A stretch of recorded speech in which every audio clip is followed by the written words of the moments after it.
Hello in cryptocurrency land. Welcome to Real Crypto Extreme Stream. Late edition of the Extreme Stream tonight. This Extreme Stream brought to you by Extraordinary Basketball. If you want to watch great basketball, please watch the first half of the Houston Warriors game and be a fan of Houston, and then please watch the second half of the Warriors-Houston game and be a fan of Golden State Warriors. So if you could put both of those halves together by the same team, that would have been a fantastic game. All right, guys, thanks for joining me today. Don't know how many people we have here. YouTube's slacking, but I know Bitcoin's slacking. That's pretty much what we are, what we're here talking about. Going to take a live look at the charts, kind of what we do every single day in the Power Hour, minus all the normal stuff that we do probably. And what's up, Corey? Corey is first. You are correct. Our Pete. Probably one of the main reasons we're doing a live stream is our Pete. You guys can thank our Pete for that. We got Tim Mortal. What's up, Tim? I think you had a pretty good comment on my last video. Did you guys happen to catch my video that I just posted regarding the larger picture in Bitcoin? What do you guys think about that? Do you guys think that's logical, plausible? Kind of curious what everyone's thoughts are. So far, a lot of the feedback's been pretty good. Haven't had too much pushback. There was one viewer, however, that did have a fairly pointed comment, and I want to see if I can kind of pull that up for everyone. Ethan, I'm doing a live stream. If you wouldn't mind vacating the house, you will not find James. All right. What do we got here? We got Chad, the Coinical, and Jay. What's up, Jay? How are you doing? Jay, how come you're not in our Slack chat room? You should be in our Slack chat room. So go ahead and sign up. Go to our homepage at real-crypto.com. And Jay's been part of the community for months, many, many months. And then right here, sign up for a newsletter and free chat room. I still have yet to post a newsletter, but this does get you into the Slack chat room. It does get you into the Slack chat room. So go ahead and fill that out. Get in the Slack chat room. Get with everybody else. Having a good time in there. How did your trend line already broke? My trend line's nowhere near broken. If you go to the daily here, I think you're misreading our trend line there, my friend. Ferris, how you doing? Jesse, why do you say the cycle's going 60% quicker than 2013? So I can walk you through some of that analysis right quick. Yeah, it's just a Slack chat room, Jay. It's nothing crazy. It's hosted by the Slack platform. So, and yeah, Slack's on mobile. I was chatting with the guys earlier off of my phone. Yep, just pulled it up on my phone right there. All right, so as usual, Coinigy breaks on my computer way too often. All right, so here we go. So here's the daily. Here's that big trend line right there. So here's that big trend line right there. This is on the daily chart there, Aviad. You're lining up this point here, the second point here, and the second point here, and we're well beneath that. We're well beneath that particular trend line. I will usually have lots of trend lines on lots of charts on lots of different time frames.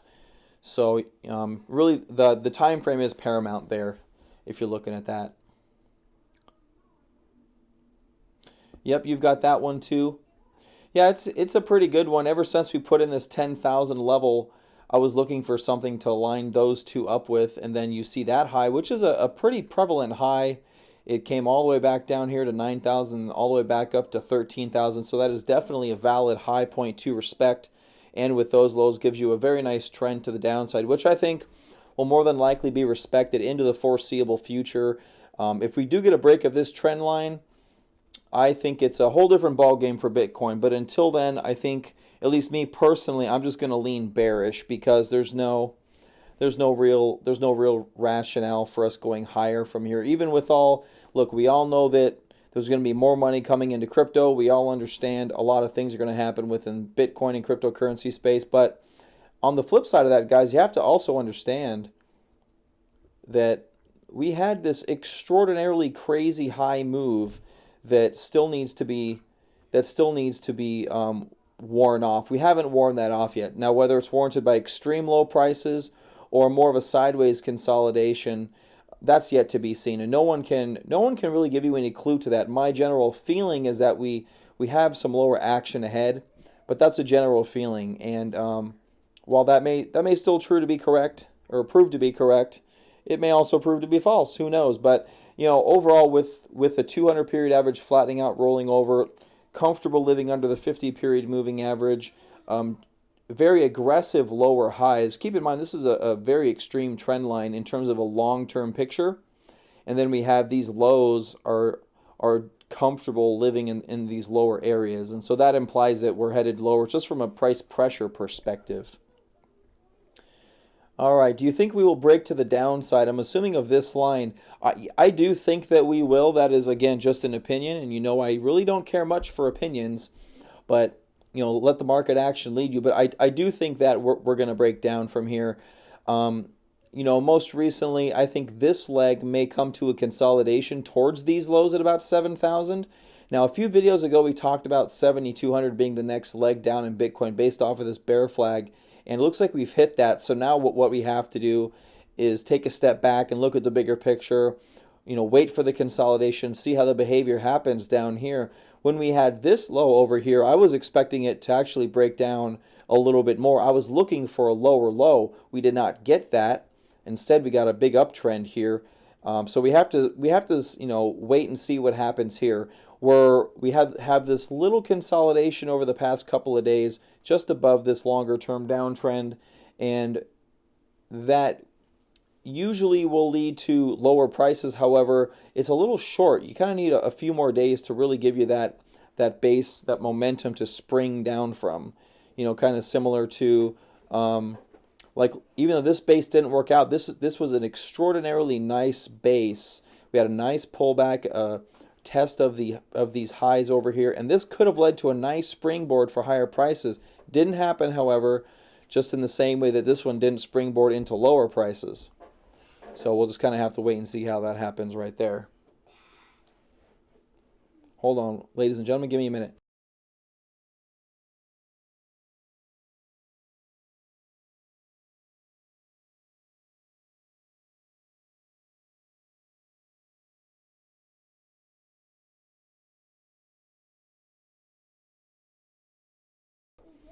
All right. Thanks for that, guys. All right, let's go back up here a little bit here. Jacob looking to catch a stream. Thanks, Jacob, for catching. I'm glad you could. Ask a couple questions there, buddy. Okay. Quite the comment. He was discussing weakness and sell-off. Still not enough volume. So in terms of volume, I'm looking at the GDAX / Coinbase volume right here, and there has been a very extreme drop-off in volume. And the way that I'm viewing these markets right now is I'm just calling this the new normal ever since, probably ever since this upthrust candle here. This is kind of the new normal volume. This was an extreme sell-off, which is the reason why we didn't go much higher than, this 97.50 level. We poked up towards 10K, but that's only about $150 higher, and then we rolled over. And since then, we've had just tons and tons of red volume, but lower volume is the new normal. We just kind of have to live with that. Do you think we'll break to the downside? I did answer that. Yes, I do think we will break to the downside. But again, that's just a thought that doesn't really mean anything. What's up there? Best collection of markets are manipulated? That's the primary thing. So 2 comments on manipulation. I'm going to give you 1 comment on if the market is manipulated and 1 comment if the market is not manipulated. And they both basically have the same thing. Just read the charts, guys. Whether the market is manipulated or not, it will read in the charts. If the market's not manipulated, then the charts are pure and you can just trade as normal. If the markets are manipulated, it still shows in the charts and you can still trade as normal.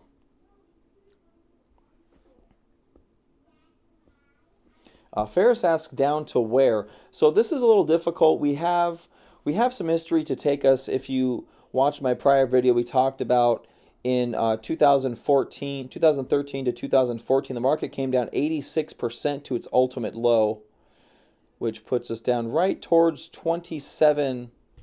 That's 86.33% down to 27.20. That's where that same percentage decline is. Doesn't mean we have to get that low, doesn't mean we have to stop there. But if you go back in these markets, so here's a parabolic move and a retracement, and here's a parabolic move and another retracement. Like I said, this one was down 86%, 87%. This one,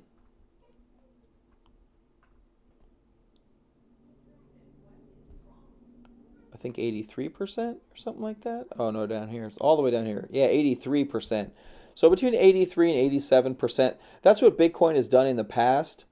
Okay, so if you give it that range, like I said, we're looking, some of my targets have said about 3,600, 2,400. Doesn't mean we have to go that low, but it's just what the charts imply, guys. But again, doesn't mean it has to go that low. But all I'll say is this. In terms of price appreciation and depreciation, you know, who thought from September at 5,000 we were going to reach $20,000 in basically 3 months? No one thought that was possible either. I remember trading back over here, we were all talking about 10K being the ceiling, and we doubled that.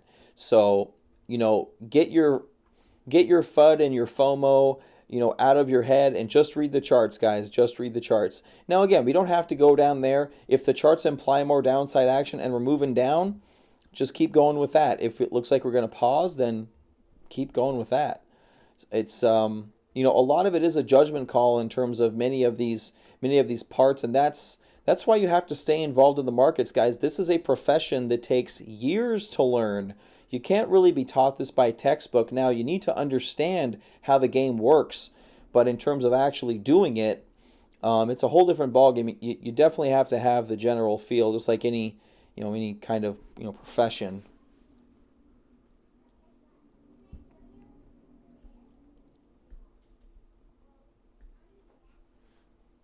So I think it would bounce from 7K. There's a possibility. I think we consolidate. Now we're within a couple $100 of 7,000 there.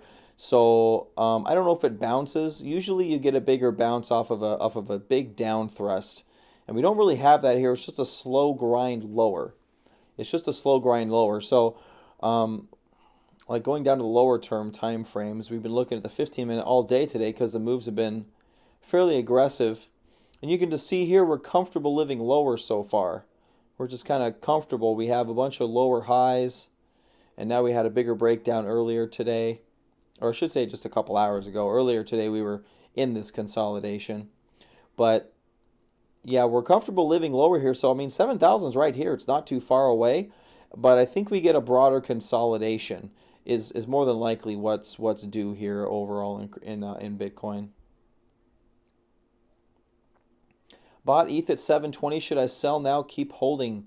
What do we guys think? So that's a tough one, Adam. One thing that looks like you need to work on is your stop loss orders and your strategy. Usually when people are holding bags from much higher levels, they fail to employ a proper stop loss strategy. And so coming up to 720, I don't think we're really getting there. My implied target right now in Ethereum is $470 via this head and shoulders right here. If you caught some of my prior videos, we've been talking about this head and shoulders here in Ethereum. There's this another little shoulder right there. But we've been discussing this with your neckline here and your implied move to the downside here at about 470. So that's another $100, my friend. I don't know. I'm not a big fan of holding through losses. You mentioned 720. Down about almost 20%. That's a tough one, buddy. But I really have a hard time seeing Ethereum going back up there anytime soon. Now, that being said, I don't necessarily advocate you sell immediately. So let's go down to my standard 2-hour chart. I always live off my 2-hour chart. And this 200 period moving average is one that I use quite frequently on the 2-hour chart for defining trends. And you can see here at 720 is where it started to roll over. So I think the odds of getting up here anytime soon aren't really that good. And if we do bounce higher from here, we may get stopped out at about 660 at most, in my opinion, right there. And as you can see, we're we're starting to poke a little bit down below there. We can probably redraw this trend line now that we've had some time pass. So we haven't quite broken into the downside yet, but we're moving towards that direction. You're going to want to give this a level, though, where you're going to exit your position. That's all you can do here. So we're in a consolidation. You can say, look, I'm going to exit at these ultimate lows here at about the 540 level, 542, 543, something like that, under this low. And if we undercut this low, we're more than likely going to confirm the next leg to the downside. Other than that, if we break this trend line and volume increases, that probably also would, that's your first inkling that we're going to head down into lower prices as well.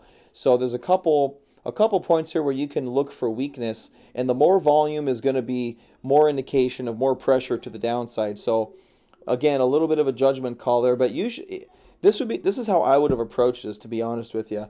You buy up here at 720, I get it, we break a prior high, we poke higher, but you have to look at strength and weakness in the market generally. So failing to go over this high here, which isn't a really big high, it's just kind of it's a little high area. This is a much more relevant high, and the failure to get over even this high is negative. And at the maximum, you probably should have sold it somewhere in this area once it started to break down from this trend line. So just to give you a little bit of that's kind of what we do in the power hours. We try to go over how to not have these mistakes over and over again where we're holding 20% downside moves. So again, you're going to have to pick a point where you're going to get out. I'm not sure exactly what your general strategy is, but you're going to have to pick the point. You're going to have to pull the trigger at some point. I really doubt we're getting back up to 620. It's going to take a lot of volume for us to get back up there, and odds are it's going to take a lot of time. So time first, then volume, but we're probably headed lower before then. That's just my opinion.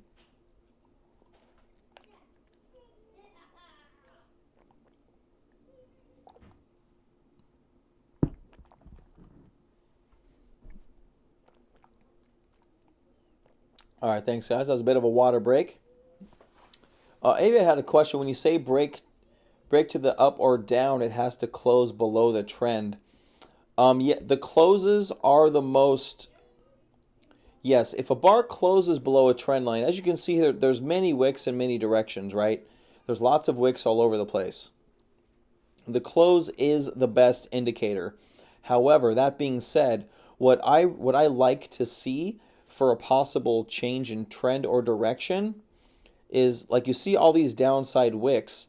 So all these wicks form a line, and here's your kind of line in the sand right there.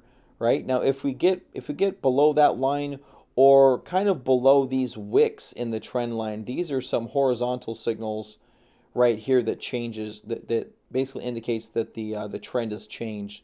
So while closing wicks, yes, are the most, I would say, accurate prediction to whether a move has secured or not. Because you can see here this move to the upside, this wick did not close higher. Now again, I'm on the 2-hour chart here. It closed all the way towards the bottom.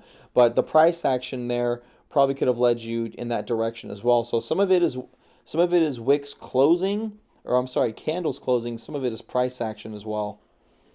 And also respecting lower lows and higher highs and higher lows and lower highs. But you have to. We talk about all the time about taking out prior horizontal points of resistance, even coming out of declining here and inclining trend lines, because that's important. Like just as an example, I've been shorting Bitcoin now for a while, and based off of this consolidation, I'm like, okay, Bitcoin may move up here. It may move up, and so I went ahead and placed a stop above this prior high, just a little bit above it, right about there, and that proved to be a prudent stop because we had a lower high. And that indicates less strength in the market. Because what happens is as people look to distribute the coins, they let it get towards the prior highs, but what's happening is there's people up here with orders to sell, and so they're trying to undercut those orders, so they put their orders in just a little bit lower, and then you get these lower highs put in. So when I placed my stop for my short, I placed it just above a prior high, because if it cut above here, odds are, while it may have thrown back, it probably would continue back to the upside. What do I see with EOS? Well, we were talking about EOS in the power hour. Also, Tron, just to give you a little a little bit about what we tend to talk about in the power hour. We didn't see too many coins working yesterday, but the ones we did actually worked out pretty well. We were discussing Tron right down here in this low area, and we had an early buy signal on Tron right here at the 940 level. Yeah, 940. And then we shouted it out in the Slack chat room on this bar over here. Subsequently, one of the best coins in the market today, and that seemed to work out pretty good so far. But, you know, Bitcoin not looking healthy. Tron not giving you a massive move, but you can see there that Tron worked off of a good low entry point based off of some good technical action, price and volume behaviors. Looking good there. And you mentioned about EOS was another one we were looking at.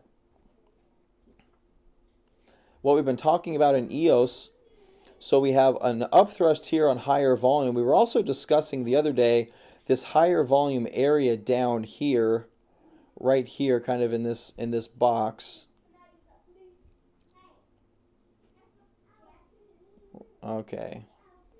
So there's this box right here in Bitcoin. I'm sorry, EOS, and we've been discussing this box and how this was good low volume. You could have taken an entry here. We weren't really calling for an entry, but just noticing the volume. And then a good upthrust to see the nice green candles there. Subsequent nice sideways action, forming a cup and a handle. Now this one didn't break out, but the action was pretty good. And the big thing here is this downward sloping trend line in EOS. This needs to be broken to the upside before you can get really aggressive. And you can see here we just don't have that yet. The 200 period moving average, which I was discussing earlier, which for me is a really good indication of trend, we're living below that. It's pretty close, however. We could pause for a day or so. If we pause here and volume stays low, maybe we have a good entry point there for EOS, because they do have their mainnet launch coming up in about a week. You know, just under a week for their mainnet launch. So that could give you a catalyst in EOS. And you can see this general high volume range right here giving us an indication of some bottoming. That's indicative of bottoming right there. You see the higher volume in the lower area? That's a form of accumulation. And then what we're seeing here is some nice sideways action prior to a potential upthrust. So I would definitely keep an eye on EOS. We've got the buy right here. Not really definitively out for the level. It would imply volume coming in as well at about 1280, 1285, something like that. So EOS looking pretty good. What about fake outs? How do you spot them? That's a tough one, Aviad. Really the biggest thing that you can spot fake outs with is volume. Volume is going to be the key there. All right, price action, volume, things like that. So you can see here, let's go down to the 1 minute. I actually haven't viewed this on the 1 minute, so I don't know how it's going to look, but could be eating some crow here with this example. All right, so you can see Bitcoin had some action here, some very flat action. And then it was moving up, and volume was looking pretty good on this move. So there's a good possibility if you wanted to trade this, you probably would have got caught in something to the upside right there. Actually, this looks like this is the trend line here. Okay, so look, when you trade, you can't always spot fake outs ahead of time, but one key indicator is volume. That is one key indicator. Also, if you're willing to wait for a break of a high, like I discussed earlier, my stop I had up here, it was a buy stop. This would have been a profitable buy stop for me, and I didn't want to evaporate more profit than I had to, so I placed a stop over a prior high that also could have been your buy point. My stop could have been your buy point, and that would have also given you a good indication it wasn't a fake out, it was another high being made there. But on this particular upthrust, the volume here wasn't really great, and this is a 1 minute candle, so I can't say how high the volume was prior to this close here, but volume is really a good indication. That's really the best. This isn't the best example, but we've seen volume higher other than this very top candle here. This volume isn't that extravagant. It's enough to warrant the price movement, obviously, but it's not that extravagant.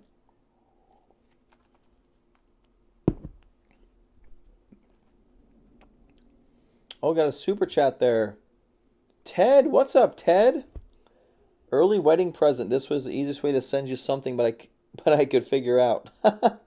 Well, thanks there, Ted. I appreciate that, buddy. I've enjoyed having you around. I'll say that for sure. And I get to know what the weather's like in every part of the country too. So, yeah, thank you very much, my friend. That's very kind. All right.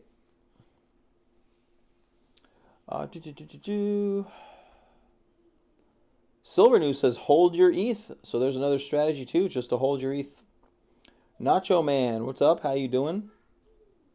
Ferris, I believe that was a response to my low that is kind of implied in the charts based on historical facts. Do you happen to be either in CMT or CFT? I'm just curious. So I think is it CMT one that we've been looking at? I don't remember. I think it is. Yeah, so we've been involved in CMT for a while actually. During the power hour, we've been following it for quite some time. You know, this late action, I haven't been a huge fan of this as Bitcoin's been doing some fuddy stuff, but it's been continuing to work and consolidating at higher and higher levels. We had this pennant that we drew here, and this one living at the top range of the pennant, volume declining in each subsequent base. So CMT looking very healthy here, but again, I think if it breaks this trend line, you've got to get out of it. That's that's steep right now. You're down about 7 or 8% into the trend line, and it's probably gonna fail like this. So maybe 6 or 7%. But CMT overall looking pretty healthy. If I'm not mistaken, it was coming up. Looks like it already surpassed those prior highs. Yeah, that's right. Trying to reacclimate myself. So many coins. So here's the all-time high in CMT, and you can see the volume has been very, very healthy. That's the main thing with CMT is the volume. Even though the price action has been a little choppy, the volume has just told a different story. The volume's very solidly green, and that's always good. That's always good. But it's going to take some more volume to get us up out of this area. There's a little bit of selling up here. Otherwise, all this volume would have just shot us higher. But CMT looking excellent. And CFT, I don't know if that doesn't pull up in Coinigy, so I'm not sure if that's a proxy for CMT on another thing. Corey says the charts were telling you 10K was the top, right? Actually, no, I did not have an implied 10,000 target to the upside. To be honest with you, I did not. I really didn't have this trend line drawn until we had this 10,000 candle in place. I didn't have that trend line drawn right there. So what was telling in the charts is this 200 period or 200-day moving average on the daily in Bitcoin. For me, that was kind of a bit of a line in the sand. I thought maybe we'd pop above it a little bit. I actually didn't think we would stop at 10,000. I thought we'd get a little higher than that before we rolled over, but we did stop at 10,000. But no, I did not have a straight up 10,000 as your top target. That was not. I didn't say anything close to that. But after the fact, I mean, it puts this trend line in because when you think about it, and I did mention this in a video, 10,000 as big of a number as it is, really was never respected that much. I mean, it got chopped through here, was respected there, chopped through, chopped through, chopped through, chopped through, but it was never like a strong point of support or resistance. So I kind of really didn't think it was going to stop there. 9,000 seemed to be more of a level of support and resistance than 10,000 was. And I've always thought that a little interesting. So Dustin still thinks it's going to bounce off 7K and have a run starting in June. Okay.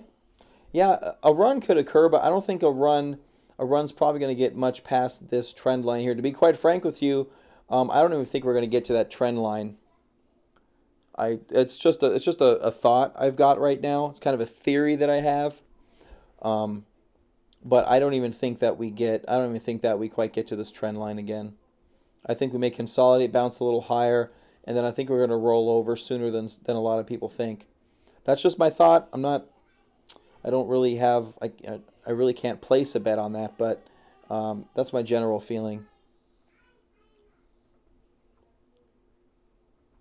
What's my strategy for making the most money during a downtrend? Catching the bounces or shorting? So you can do both. I mean, I think both are very viable strategies.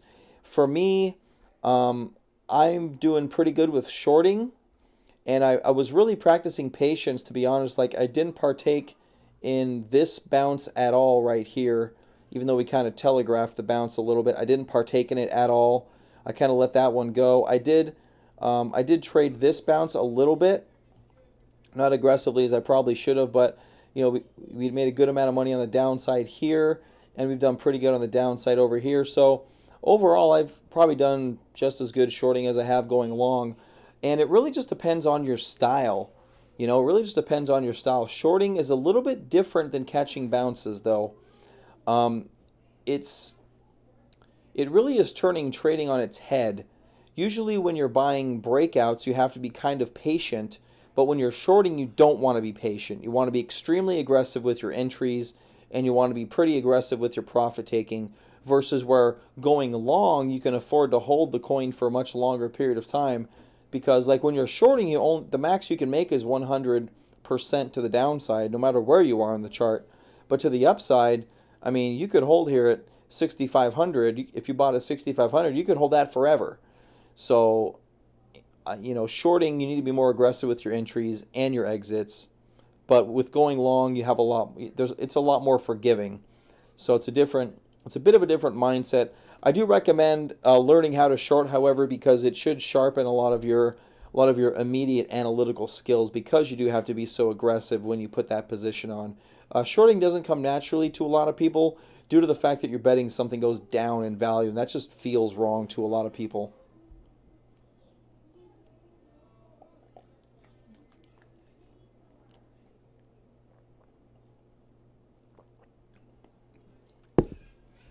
Sorry about that there, San. Man, that sucks, my friend. I had 30,000 at one point. Now I'm at 6,000. Don't hodl, kids. Take profits in a bull market. The lesson there is harsh and abrupt, but it is absolutely true. You have to take profits. Otherwise, why are you in the game? To be quite frank with you, why are you in the game? Now, if you have a strategy to, you know, buy $10,000 in Bitcoin and let it sit in your self-directed IRA until you're 60, that's one strategy, and that's a completely different strategy. But if and even then, I would probably still advocate selling an extreme parabolic run like up at 20,000. But look, guys, if you're going to invest, and this is why I've got a market cycles webinar on my website that really discusses this exact thing. The market goes through cycles. You know, we have, let's go to the, you know, so the market goes through cycles, and I mean, here's a prime example. Here's two of them within like 2 years in Bitcoin, right? You've got an extreme bull run, and like we discussed earlier, you have an 83% downside movement. So this is your bull run. If you're not selling coins when the chart's vertical, if you're not selling a chart when the chart's vertical, that's just due to lack of education and lack of experience and knowledge. Okay, it doesn't mean you're dumb. It doesn't mean anything like that. It just means that you're inexperienced with how markets work. And there's a lot of people, especially in the retirement and mutual fund industry, that say, you know, hold and never sell. Well, the reason they say that is because, number one, those are meant to be generally retirement instruments, so you're going to hold it for decades. And then number two, it makes them a lot of money when you sit money with them, because they get paid, you know, 1% per year. So if you take your money out, they don't make any money, and they don't do anything with your money anyways. But if you're trading with money in the market, you have to take profits when they're abundant, right? Like, you don't want to grow corn and then never tend to your corn patch, because it's probably not going to work out very well for you in about, you know, in the wintertime. And then you have a wintertime, and then it happens, and then you get springtime again. You got to take that profit somewhere up here. You're not going to catch the top here, guys, but you can take profit somewhere, and then you see winter come again, and then you get your springtime where things reload, then it moves higher. Well, we're still in that wintertime right now. You know, we're still in wintertime, but yeah, you guys got to take that profits when we hit that peak, when we hit those peak prices. And a lot of people say, you know, hey, you know, you don't know when the peak prices are. Well, number one, you don't have to be 100% accurate, because unlike a corn harvest, you can always get back into the market. You can always get back into the market. Like, I really thought the run was over here at 11,500. I made a video about it and everything. I was dead wrong about that one. That was probably the worst video I ever made, and it wasn't even a horrible. The video itself was really good. If you look at the market when I made this video, I was dead on, but then like 3 hours later, it just instantly reversed, and the market situation changed, and I was inflexible enough mentally at the time for whatever reason that I couldn't go bullish, and then I finally bought, over like 17,000. So I abstained from this whole run, just due to some mental trading block that I had. But my analysis here was correct, but then a couple hours later it changed, right? So you can always get back in the market, folks. You can always get back in if your hypothesis is incorrect, but you do have to take profits at some point, and otherwise you're going to be stuck holding through a long doldrum in the markets. And going back to 2014, a little bit there, this market took 2 years and 9 months to get back to all-time highs, guys. So that's a long time to hold. All right, trading alts for more Bitcoin. That's my strategy. That's a pretty good strategy, at least in an altcoin bull market. Now, when altcoin's not in a bull market, I just believe cash is the best strategy. What's the most convenient time frame for looking at the charts for swing trades? I look at the 2-hour charts. I know a lot of guys that look at 4-hour charts. You can even look at the daily charts. I mean, these are all great swing trades. This is a great swing trade right here. This is a great swing trade right here. This is a great swing short. This is a great swing short. Any longer term time frame, 2 hours and above, I would say. 2 hours is the absolute lowest I would go. I live on the 2-hour chart. I like how it gives me a lot of granularity, so I can try to find turning points. And I really love this 200 period moving average for finding intermediate term trends. But anything over 2-hour time frame, 4-hour, 6-hour, daily, any of those are good ones for swing trading. Do I think EOS will dump before or after the snapshot? I really don't have an opinion on that. Usually everything is, the general thesis is buy the rumor, sell the news when you're trading. What that means is that when everyone's all hyped about, so let's talk about this lovely thing called consensus that proved, oh gosh, I wish I would have put more tweets out about the garbage that is events, news, and consensus. Oh, looks like I got a Snapchat from Ferris, or Super Chat. How did I miss that? Did that not show up? Oh, there it is. I haven't gotten to it yet. Oh, there you go. If I want to learn to read charts, what videos? I don't have specific videos there, Ferris, to learn how to read charts. I do have courses that will be out sometime this decade. They have been in development now for way too long, and I've been completely slacking on them, and I haven't been happy with them. So, yeah, I don't know of any great videos specifically to read the charts. You can just do some general YouTubing about price action, chart patterns. I would definitely start to read chart patterns, like there's cup and handles and double bottoms, head and shoulders, inverse head and shoulders, things like that. Excuse me. But I don't know of like a great definitive series really off the top of my head that really takes you soup to nuts. So sorry I couldn't be more help from you there. You can go back through some of my videos. Probably sort my videos by like let's do this. Let's go to Real Crypto. I don't go to my site that often, to be honest with you. Ooh, tulips comes up first. And go to videos, then we can probably sort by views. Okay, so that's obviously my biggest one there at about 500,000 views. Hey, 491, that's pretty awesome. This is a good video. This really talks about a head and shoulders and a few other things. This video here, when will Bitcoin bottom? I know. This talks about capitulation bottoms. This one may not be your best for chart reading. This one will be pretty good for overall sentiment. A Bitcoin rally over, sorry. That really talks about the overall market cycle. All of these talk about longer term market cycles. Bitcoin 6,000 bottom and this one are going to be pretty good for you for, generally finding, intermediate term trends. Also, this one's pretty good. Bitcoin 3,000 and Ethereum 185. This was done obviously back in 2017, about 8 months ago. And this one talks about head and shoulders patterns in both of those and can walk you through some of the patterns. So, if you want to stick with my channel, I can tell you how some of these are.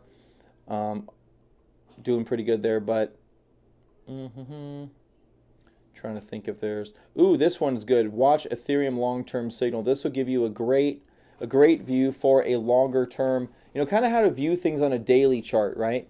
Because everyone looks at the smaller term, but really with the market cycles from the out to in, okay? The daily chart is much more important than your 15-minute chart, okay? That's just a fact. So the first things first is you have to learn to look at the big picture, and then you can start to kind of move inward. So I hope that helps you out there. Yeah, something else you can do too there, Ferris, like I was talking to about with someone else, is that you can go to my website, real-crypto.com, and get involved in our Slack chat room right here. Go ahead and sign up. Just get you in my newsletter, which I haven't sent a newsletter out, and into our Slack chat room where we've got about 300 traders in there. It is free, and a lot of those guys are really great, posting charts all the time, and always chatting with people about different things. And I'm in there from time to time as well, always willing to help out. So do that as well. All right, let me breeze through some of these here. We got about 41 minutes in, probably go for about 20 more minutes. If you guys want to hit the like button on that video, that'd be fantastic. Maybe share it on your Twitter feedograms, and maybe we can get some more people in here. Thoughts on Wax BTC? Wax BTC. Have not looked at Wax, I will tell you that. Okay, so this looks like it's a fairly low float coin in terms of Wax. I have no idea what it is. Let's kind of see what the market cap is. Probably going to be, okay, 120, rank 108. And I'm not getting the full history.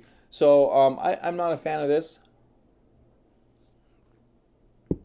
I do not trade in coins that are just generally living near lows for extended periods of time. So this was down at 0.000017. 000. Wow, yeah. Maybe Bittrex. More history on Bittrex there. Hit BTC. KuCoin. Don't trade this.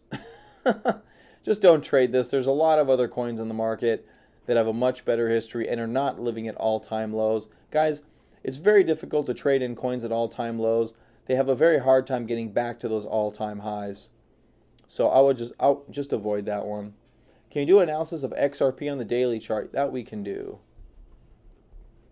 I'm going to assume you mean XRP. I'm going to do it on US dollar. If you guys don't give me a time frame or a pairing, it's a little difficult for me to do a great analysis. All right, so it looks like I've looked at this one before, and it looks like I have an alert set here, which I'm going to go ahead and cancel. No way that's getting hit anytime soon. All right, so Ripple being number 3 in cryptocurrency in terms of market cap. We have a bear flag here. I would expect lower movement from XRP. There is an implied head and shoulders with a pretty low target of 30 cents. Don't know if it's going to quite get down that far, but you can see volume is really dry here. If volume accelerates to the downside, I think that could be in the cards, but I would not be a fan of XRP down here.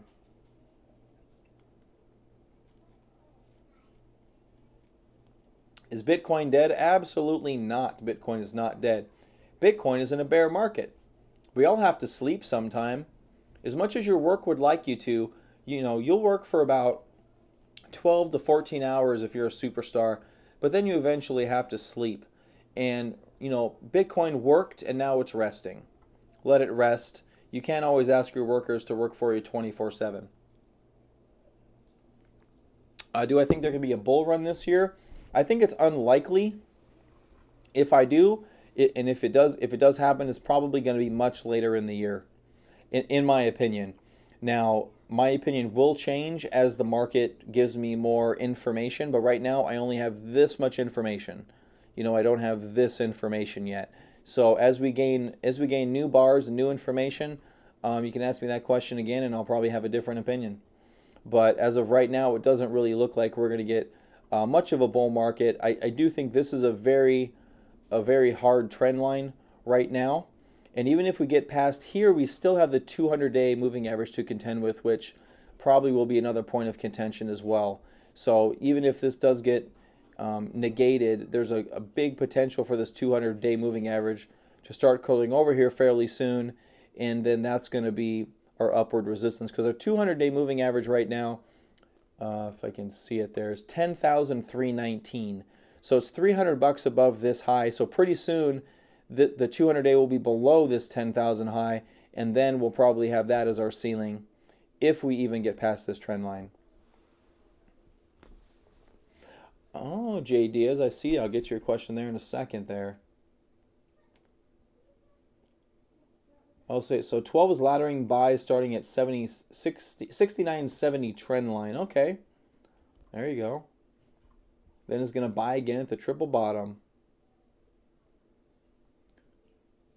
And you were talking about CMT and CMT, Chartered Market Technician, Certified Financial Technician, as in the technical certifications. What was your exact question on that, Jay? No, I am not either of those. I've looked into it. I would like to do that, just to kind of have it. I think it would be fun, and to know what the general CMT and CFT people do. But no, I am not a certified anything in terms of that.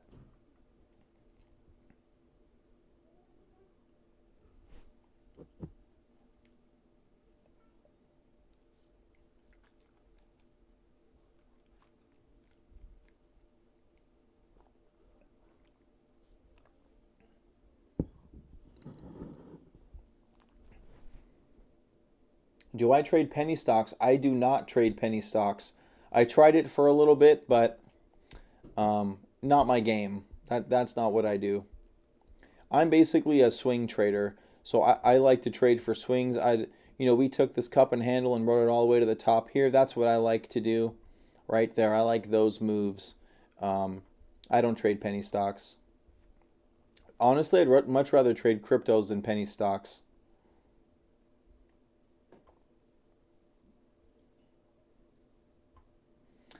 So Tim asks, how is Coinigy? What advantages does it offer for trading? It doesn't really offer too many advantages for trading. I use Coinigy mainly for the alerts. I also use Coinigy because their GDAX volume is accurate. If we go over here to TradingView, which I do have, and we go to BTC and go to Coinbase, you're going to see the volume here, for no apparent reason, just drops off like nothing. And here's the 6,000 low. And you can see right there the volume is nowhere near any of these other candles. So the volume in Coinbase is garbage. On TradingView, I don't know what's wrong with it.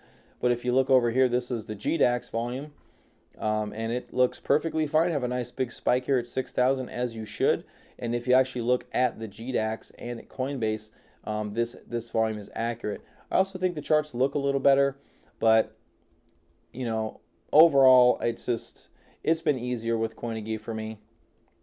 Generally, the one thing I do like about TradingView, however, is this list factor over here. At the same time, this list, finding coins this way, has its benefits as well. So,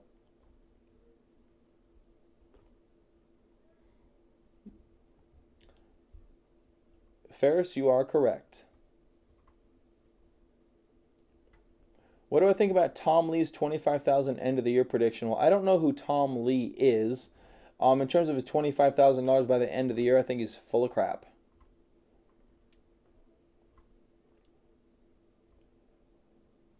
Good time to buy XRP? Nope.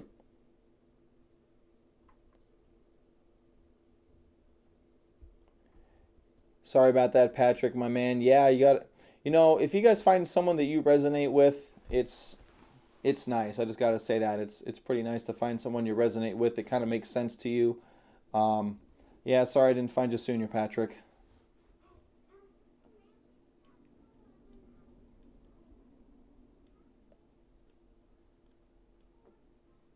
Bitcoin going to make another move within the next 15, I'm assuming, days by the looks. It could be. 15 days is a lot in cryptocurrency. So here's the thing also. As we get closer to these two trend lines, coinciding right there, granted that's kind of late July, but this range gets more narrow and more narrow. And with the volume looking like the sell side is increasing here, I don't know how much more the bulls can really keep this going. If you actually take this in terms of the 2014 market cycle, which I've really done quite a bit through this whole entire market, some of the people that in my Slack chat room that I've been talking about think that we may be rolling over sooner than a lot of people think. And if you kind of look at the so here's the ultimate low in 2014 right here at the 152, and there's a lot of signals here that look fairly similar. We have a lower high here, and then we just kind of slowly came down. There's a bit of a rising trend line here. We bounced off of it, went sideways, and then really rolled over. We could do something similar to that, and then that really does start our general decline without any tremendous bounces into the ultimate low. There's a possibility of that happening. I don't know if I view that as accurate. If that does happen, though, that would probably put us bottoming, towards July, something like that, if we get that kind of action. But I'm really not forecasting that. That's just a market theory. I know a lot of other guys think that we bounce up and bounce down and bounce up and then down. I think telegraphing any of that stuff isn't very healthy, to be honest with you. I do look at stuff and, try to think of what could happen, but I don't actually make trading plans off of it. How I tend to work is I will take all those market scenarios, kind of keep them in my brain as I make my strategy going forward. I kind of automatically adjust things I've noticed. If this happens, then I know how to counter it.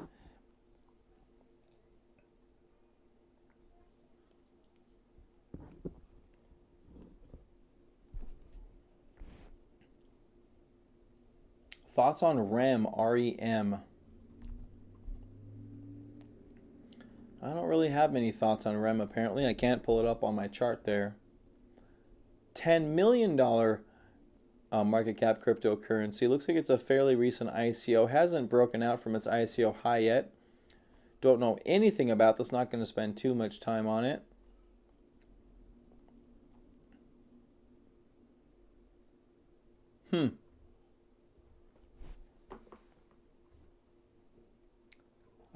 I don't know much about this.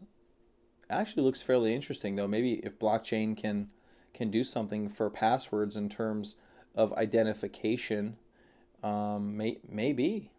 Yeah, maybe. Maybe pretty good. I don't know much. Like I said, I don't know much about this, but it looks like it's universal password for the internet, backed by crypto. It could be interesting if it works out. Trades on a bunch of smaller exchanges, though. I don't really have access to any of these in terms of technical analysis from just a general charting perspective. There's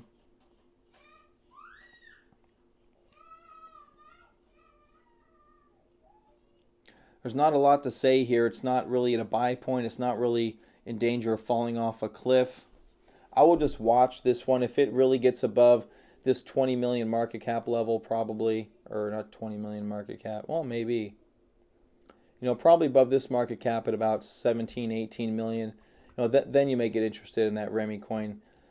Till then, I can't even really trade it, so pretty interesting one. But if the technology works out, could be good. Could be good. Thoughts on Neo hitting 180? Ooh. Haven't looked at Neo in a little bit. From 50 to 80 hitting up here. Well, there's a trend line right here. Kind of living above that. 200 period move. Oh, let me go to the 2 hour. All right, 200 period moving average. Very well defined slope to the downside here. 80 all the way up here.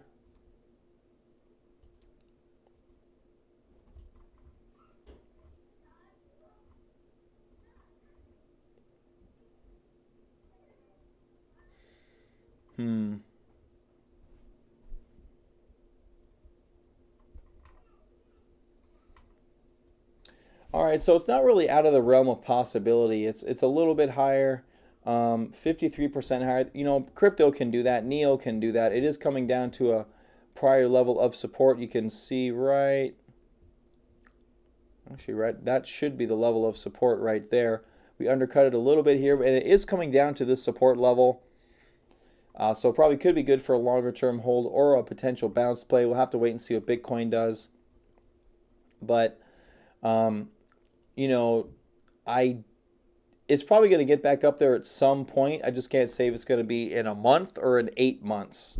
It's probably going to be one of the two. It's going to be in a month or it's going to be in 8 months, right? It's going to take a long time to consolidate. If it draws back below this line too far, you're going to have a lot of long-term holders from up here probably start to distribute their coins, taking their losses, and then it'll probably, you know, take a while to undercut that, or it's going to bounce off this line. So the way I would probably play this is there's a much more defined trend line more recently right there. All right, so if it shows some bottoming action down here or crosses this trend line on higher volume, you can probably get involved and then move back up to 80. But you may pay up a little bit for it just for the insurance that it's going to go higher. But I don't arbitrarily buy things because they may go back to a level. I like to buy them when technical action supports a purchase.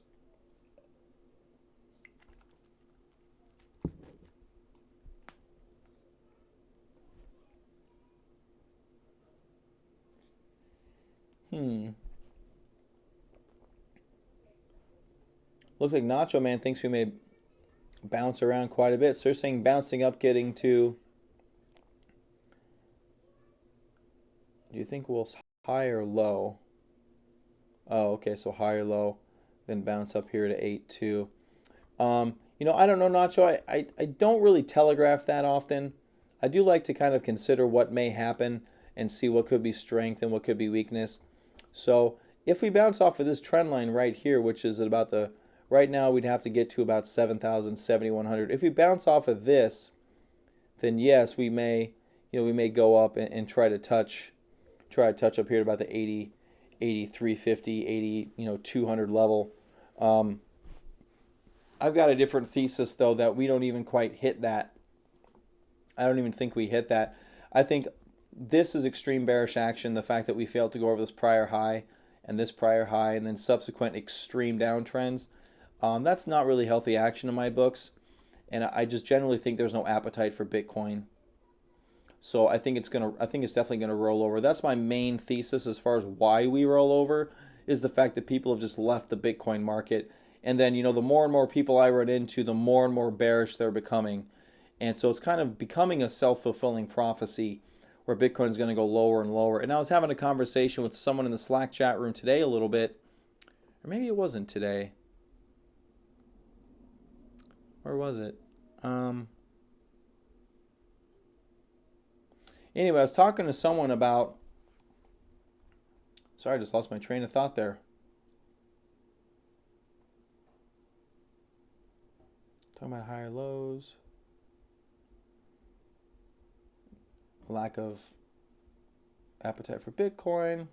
Oh yeah, they were asking, you know, who's going to sell their Bitcoin at 5,000 and 4,000? And I had those questions a lot back when we were like over here. Everyone's like, oh, who's going to, you know, everyone's going to want to buy Bitcoin higher than 3,000. They're going to want to buy it at 5,000. Well, you know, in the end, it just depends on the appetite for Bitcoin from the general population. And people buy Bitcoin when they're safe. They don't buy Bitcoin because of a price level. They buy Bitcoin because of a feeling. Okay? They buy Bitcoin because of a feeling. So if the market doesn't, if the market participants don't feel safe, then why would you buy Bitcoin? If you don't really believe in your heart of hearts that Bitcoin's going higher, you're not going to buy Bitcoin. And there's not a lot of people right now, I think, that are, you know, that want Bitcoin to go, you know, they want it to go higher, but they don't believe it. And a lot of people say, I'm going to buy it 6,000, I'm going to buy it this level, I'm going to buy it that level. Well, they don't necessarily put their money where their mouth is when the time comes. And those are a lot of active traders. And you guys have to remember that the active trader community isn't as large as you think it is. Okay, so we're on social media, you're surrounded by probably 80% of the active trader community Well, that's probably only, 1 or 2,000 people that you're actively noticing in any given week or month. And the rest of the people aren't nearly as active, and they just want to invest money and walk away, and they're not going to invest in this environment. Just sign up for the chat room. How do I access it? Well, Paul, you should have been sent a link. I did it a couple of months ago. It's been a while since I actually tested it, and it should have given you a link into the Slack chat room where you put in your username or sign into Slack or sign up to Slack, and then it should get you into it. If you're having problems there, you can go ahead and email me, Randy, R-A-N-D-Y, at real-crypto.com, and I'll help you out.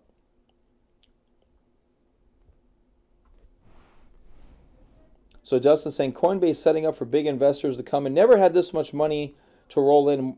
More people aware of cryptos now. It's not going to be like it used to be. Expect 40,000 by December. So, no offense, Dustin. I generally feel that you pulled that number out of your butt. I generally feel that. If you have a technical reason for that, I'd love to hear it. But anytime you have those kind of... And see, this is the other thing, is markets don't rally on stuff like that. It may be hard to understand, but especially after a bull market run like this, the markets really... There's a lot more public sentiment that needs to come in, and your institutional investors aren't going to arbitrarily buy. These guys are paid W-2 every single week to think about cryptocurrencies and think about price movement and think about market and think about where things could go. They're going to pay as cheap as they can get, and they have the money that if we're in a low volume situation, they're going to push Bitcoin down. All right, they're going to push it down before they buy. If they want to put in 50 million, they're not going to just, all right, you know what, guy, Bitcoin's good. I like Bitcoin.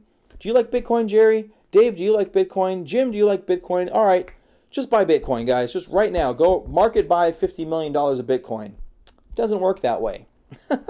It really doesn't work that way.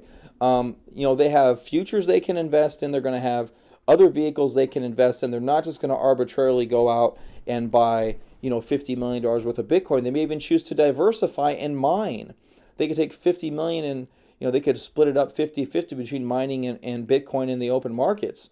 So even though there's money coming into crypto, and I completely agree with you that there's money coming into crypto,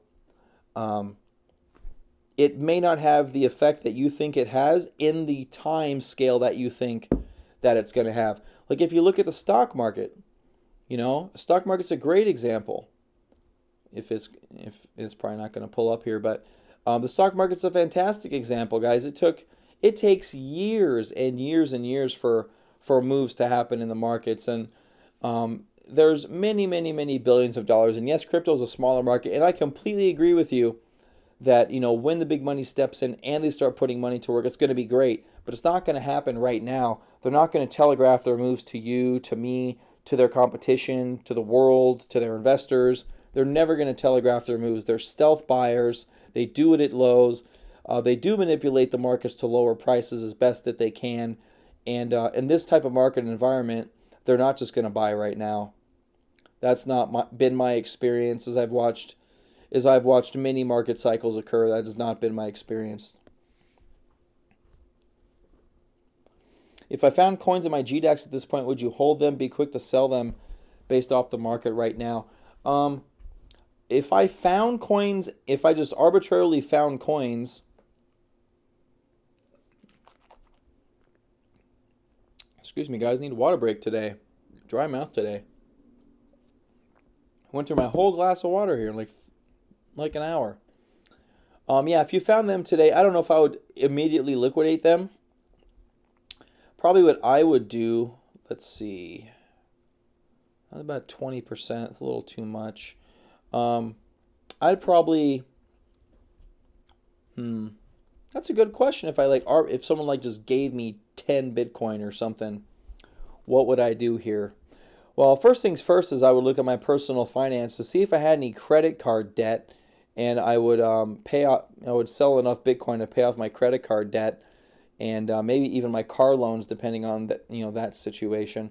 Second thing I would do is I would set a maximum stop loss where I would arbitrarily sell my Bitcoins in. It may even be as low as 6,000 if I didn't really have a dire need for the money. You can also put in a stop loss here at 6,500. That may be one thing. That may be one thing to do as well. 6,500, 6,400, but probably somewhere down here I would distribute. Now, if I saw volume increasing dramatically to the downside, I may sell them immediately. And I mean this dramatic, by the way. I mean, very, very dramatic is probably how I would do that. But, if I just found money, I would look at my personal financial situation, pay off my debt, pay off some debt, invest the rest. And, if I just found it, I may just let it ride for a while. If it's free money to me, I would just let it ride for a minute. But, if it's like an inheritance or something. Weird situation.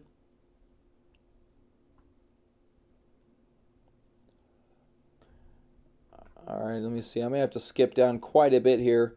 I think I take a long time in answering some of these, which is why my power hours go, much longer than an hour typically.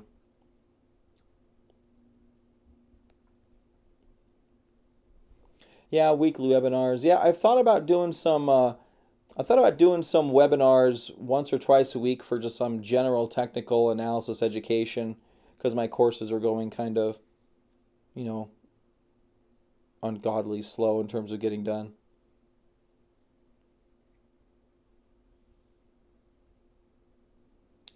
Pete, I appreciate that, my friend. Extreme Stream.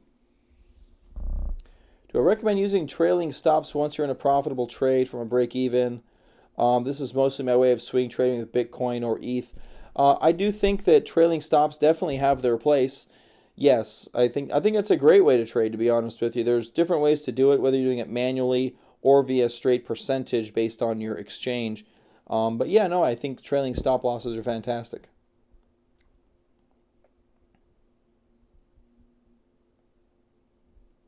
$1 million question: where and when is the last bottom? Okay, so the last bottom is going to be on, let's just call it let's do January 4th, just to screw with the American investors, or July 4th. So July 4th at about 9:05 p.m. in the middle of the fireworks display.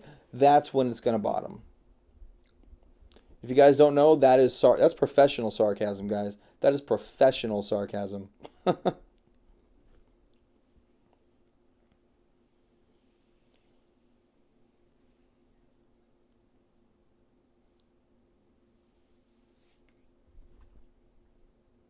Ooh, and Pete, they're pumping my power hour.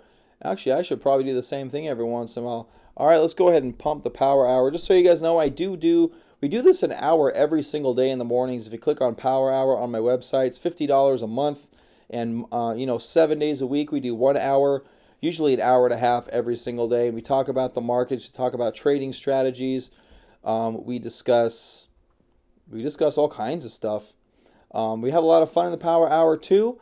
And yeah, it's a lot of fun. So go ahead and check that out, real-crypto.com. You can click on Power Hour at the top there. Or if you do want to look at my webinars that I've got, my best one, I think, is the Market Cycles webinar. This is the most knowledge you're going to get in, from a larger term perspective. This is a big picture thing, guys. This is a big picture thing. And then how to buy the Bitcoin bottom. That's a good video too. This is specifically about how to buy a capitulation bottom. And it's an hour on how to do that, and that's actually a really good video too.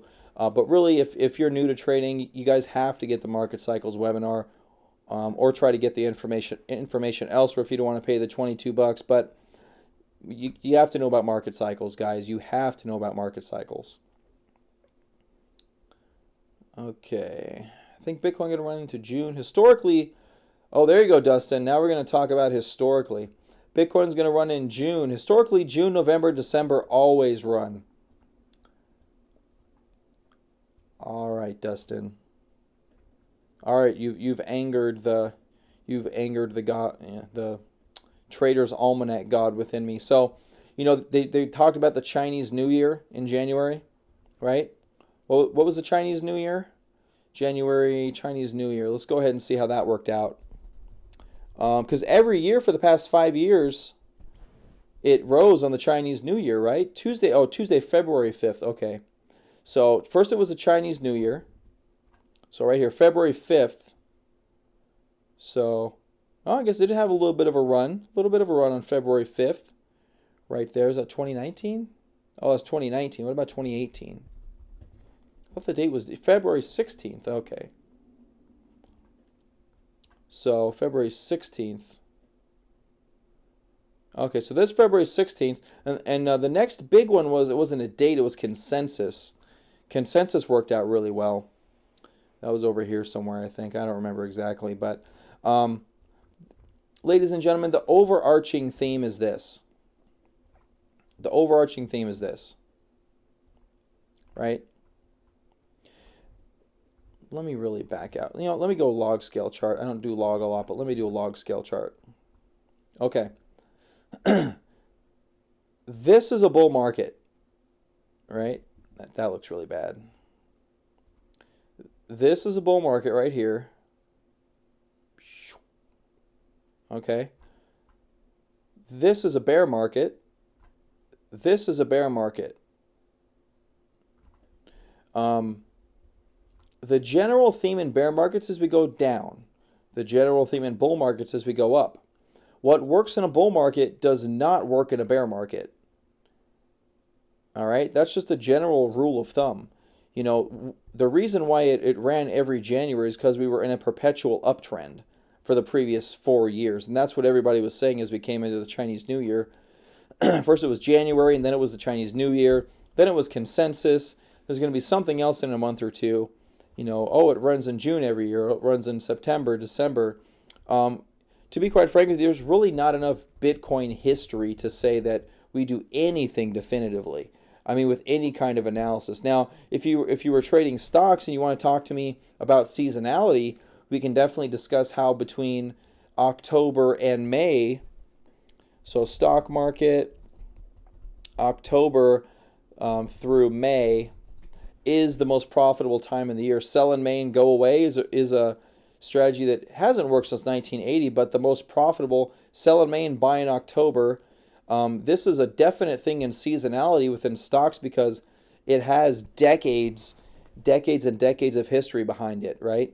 So here's here's kind of how that works, or whatever this. So total of November through April and total May through October. So November through April is the blue lines, and May through October is these orange lines. You can definitely see how if all you did was buy in November and sold in April, you would have made a tremendous amount more money than if you held throughout the year, or even if you bought those other months. So seasonality in Bitcoin, not really much of a thing. It has more to do with the market cycle, the bull, and this is why that market cycle webinar is paramount, guys, because we go through these downdrafts, we go through these updrafts, and you have to treat them differently.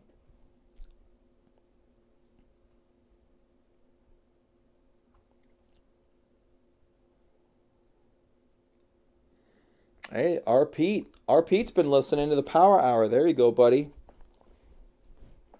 Bitcoin will go higher no matter what. There's 21 million of them, and now there's 21 millionaires that will want one Bitcoin.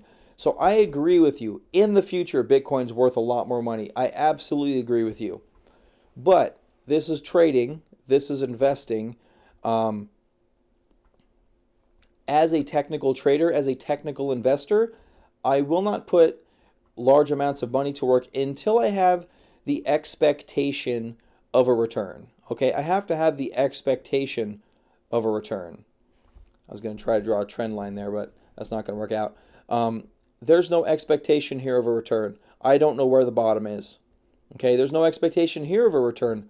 That looks like a good capitulation bottom. I probably would have bought it, but I don't know if it's the bottom until it's after the fact we've gone sideways for a while and tested the low here. You just don't know until you know. Like, really, your best buy in Bitcoin, everybody wants to buy this bottom, and I get it, but you would have held this for another year before we started to go up. Your best buy in Bitcoin, at least from my style, is right there. That's your absolute, rock solid buy in Bitcoin. You also could have bought off that trend line. Those two trend lines right there, this is a change in trend. This is not, I don't have an expectation of a return over here. And while I may believe that Bitcoin is going to go much higher than $400, $500, $300, I don't know when that's going to be. Now over here, the trend has shifted. So that's when things are different. Just like over here, I don't know if this is the bottom. I have no idea. I don't know if this is the bottom. We can definitely roll over and go lower here. That's definitely in the cards. You see the 200-day moving average rolling over. So we just don't know what's going to happen. So when we see an uptrend, then everyone can call me stupid and say they're better than me. But until we see a definitive technical reversal and technical change, I've got to stay defensive.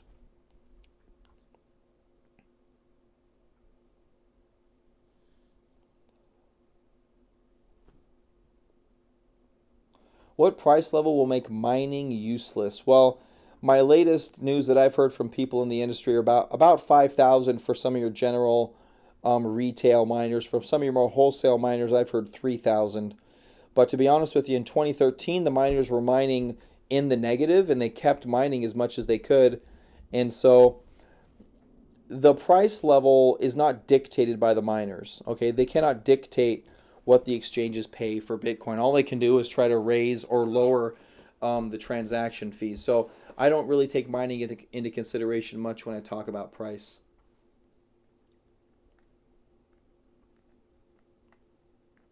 I'm just here to support. Thanks, Blee. Appreciate that.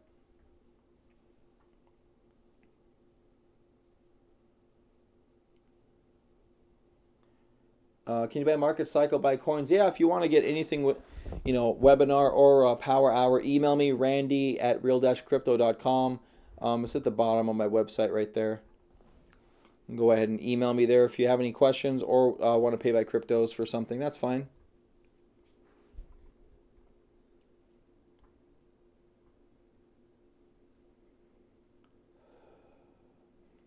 How similar is the price action to 2014?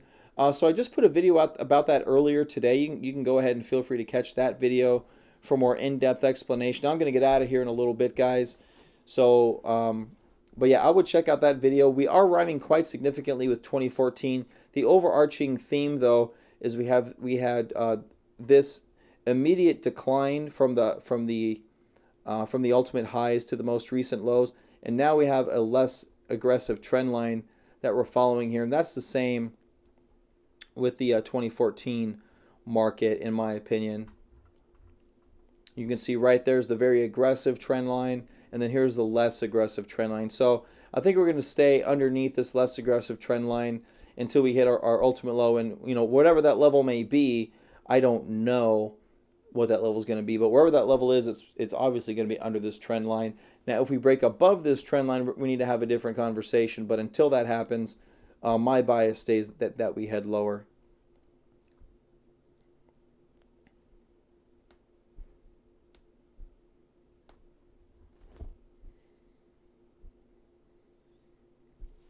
All right, a couple guys want BNB. We'll do BNB before I get out of here. And thanks for joining me, guys. I appreciate it. It's been fun as always.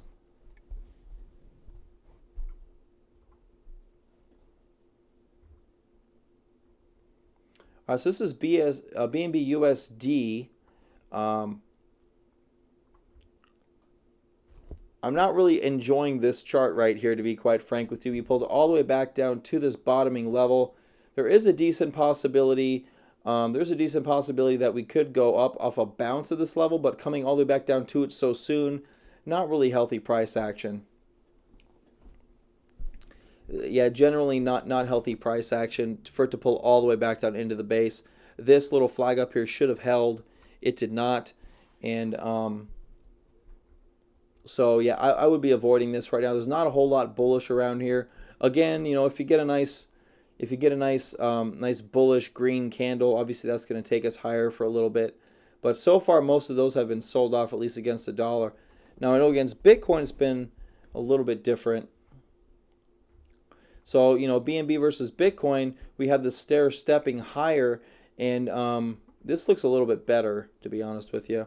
But as we know, BTC value is falling, which is why BNB BTC is working better than BNB US dollar. And that's generally why I start with the US dollar, is because it's playing with a level playing field. It's playing with a very even. It's like it's saying my stream is unhealthy. Hope you guys can see it okay. But anyway, long story short, the US dollars is a better indication of how the general coin is doing. If you look at it versus Bitcoin, if Bitcoin's weak, the coin's going to look strong. You know, BNB is supposed to be kind of a placeholder for Bitcoin in terms of trading on Binance. So I think in the long term, this should be a pretty good coin. But yeah, so far here's looking pretty good against Bitcoin. I would say a big break. You're going to have a big break above that 18.4, 18.5 level to really get going in BNB. But nice consolidation here. But again, against the dollar, it's not looking so hot. You know, to be honest with you, if Bitcoin goes on a big drop to the downside, this is going to look pretty good against Bitcoin, but probably pretty garbage against the dollar. What's up, Karoop? Hey, buddy. But long time no see. How come you aren't in the Slack chat room, dude? I really appreciate your support of the channel. You've been probably my most prolific super chat guy, so I do appreciate that. I'll answer your question here. So go to my website, Karoop, real quick, and go to my my homepage here and sign up for the Slack chat room. That way, you know, you can be in there. There's about 378 people in there right now, and you can you know, we can chat. We can chat, my friend. What are my favorite 3 to 5 coins right now? Also, does Bitcoin hit 1,500 or 15,000 first? That's tough. You know what? I'm straight going with 15,000, Karoop. I don't think Bitcoin hits 1,500 ever. I don't think it ever hits 1,500, and I think we head upward before we go back down to 15. We go up to 15,000 before we ever get down to 1,500. I don't think we get to 1,500. So yeah, I would. There's my money there, Karoop. Thanks, buddy. Yeah, go get in the Slack chat room, man. Lots of good guys in there. You'll enjoy yourself. I pop in there from time to time. Been a little less frequent with the summertime and my kids just getting out of school, but it is what it is, guys. Just ignore 50 Satoshi. Nah, 50's a good guy, man. It's good to have someone like 50 in the chat room. Very strong opinions, and it's very, very good to very, very good to have a guy like that. Well, Karoop, you're always welcome, my friend. If you need anything, you can always email me there at randy@realcrypto.com. Tone Vase said 1,300. Yeah, you know, here's my thing about that very low price target. I know he's had the low price target. It's I don't think it can get that low, and I hate saying that because you know how I feel about opinions, but you know, a 90% drop in Bitcoin just really seems extraordinarily low. It just seems too low for Bitcoin. Now I can see altcoins doing it. I can see every altcoin, probably except for Ethereum, doing it. But I can't see Bitcoin doing it. Now keep in mind, the prior high in Bitcoin over here was 1150. Okay, and it is usually normal for us to completely retrace a move. So here's a prior parabolic move in 2013 at 261, and we completely retraced that move. You know, it took like a year, but we did do it. We completely retraced that in 400 days, but it did completely retrace. The difference here is we have a 13,000% run from 152 to 20,000, versus here it's only 1,800% run. So I just think there's way too much in terms of price appreciation for us to really go down that low. I'd be very shocked. If we went below 2,400 is like my low target. I'd be very shocked if we even went a penny under 2,400. But hey, man, I'm just a guy with an opinion in a chart. What do I know? Opinion about ICX. Guess I'm going to do some more charts. Can't stop myself. My opinion about ICX is no. That's my opinion there about ICX.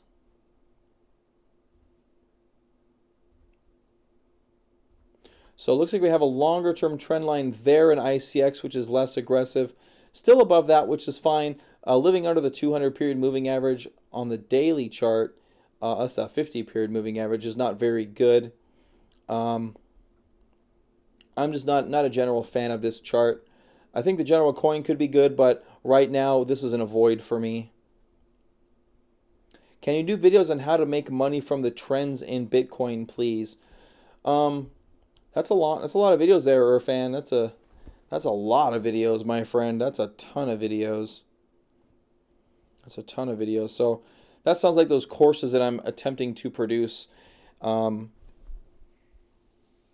that's a long question, buddy, there, but overall it comes down to good definitive trading strategies. Really, that's what it comes down to. If I could tell someone how to make money in Bitcoin in like a few sentences, this is what I would say. Buy Bitcoin over the 200-day moving average.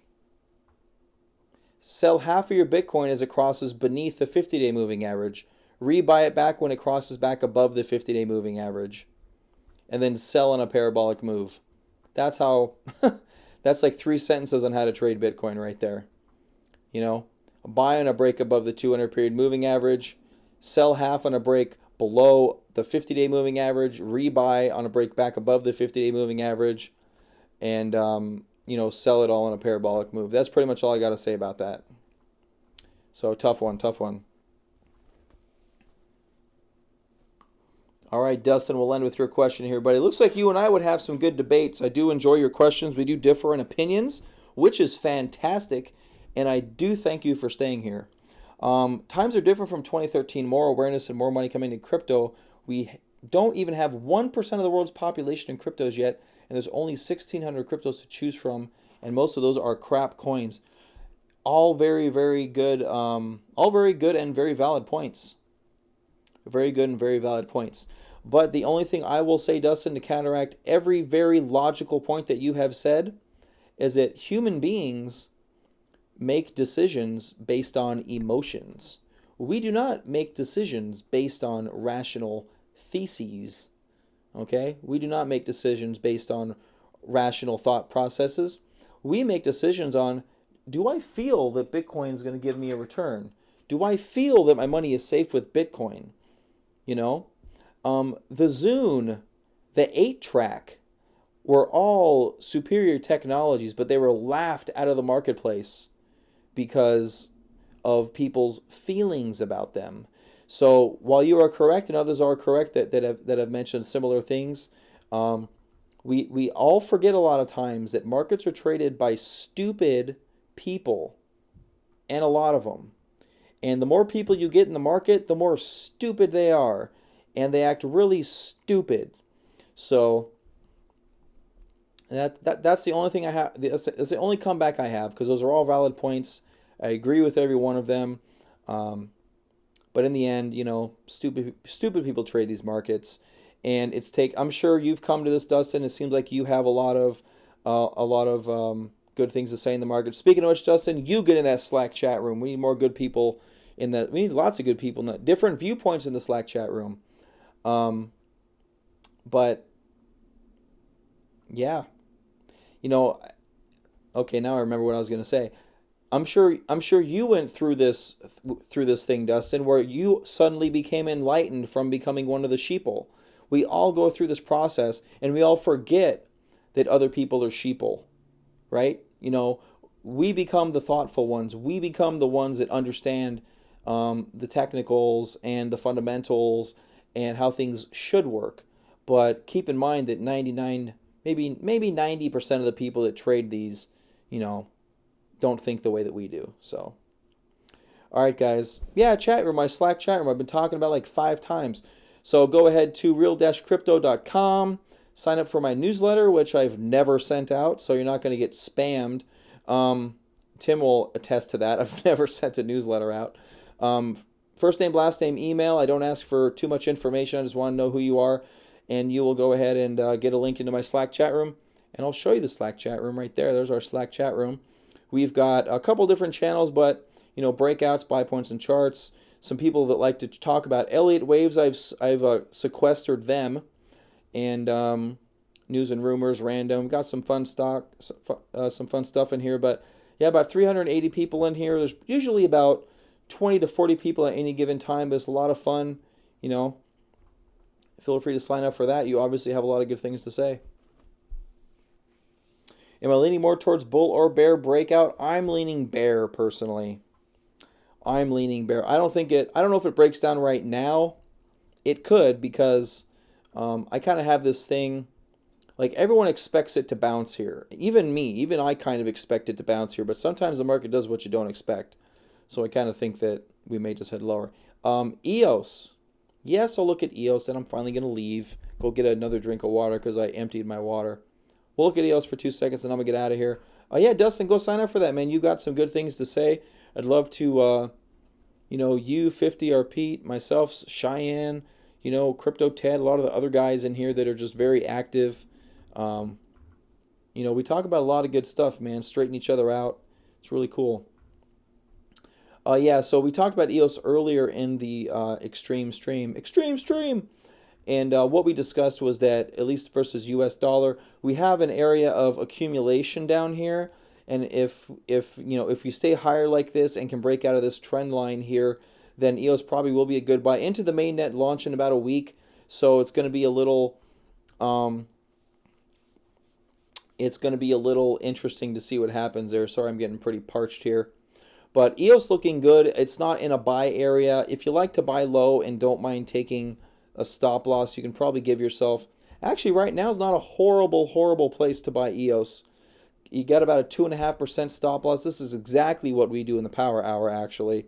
We talk about trading strategies with different setups that we see.